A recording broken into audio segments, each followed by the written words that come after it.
Parce que si on se contentait de ça, on n'irait pas le chercher. On attendrait qu'il vienne si c'est un bon, ou on craindrait qu'il vienne si c'est un mauvais. Ce qu'il faut, c'est continuer à faire ce que l'humanité fait depuis des millénaires, c'est d'explorer, d'aller vers l'inconnu, qu'on imagine un peu, mais pas trop, pour se laisser étonner. Et c'est ça qui est à l'origine presque philosophique de l'entreprise spatiale.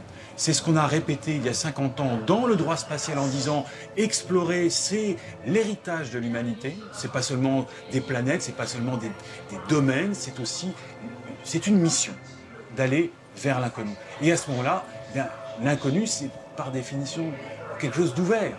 Sera-t-il bon, sera-t-il mauvais? C'est au fond pas la question que j'ai à me poser.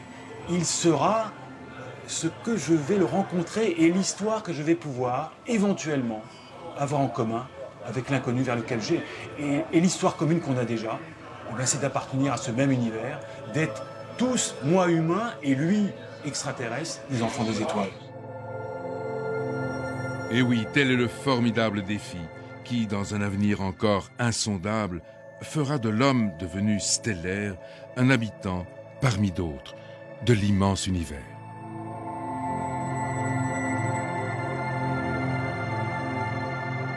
Eh bien, notre rendez-vous s'achève et pourtant, nous n'avons pas dissipé tous les mystères qui entourent ce phénomène.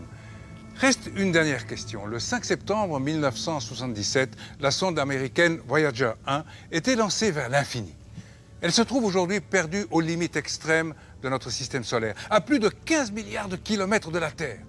Et elle emporte dans ses flancs une plaque gravée à l'image de l'homme, ainsi que de précieuses informations destinées à être recueillies, peut-être un jour très lointain, dans des milliers ou des millions d'années, qui sait, par des intelligences étrangères, quelque part dans les étoiles.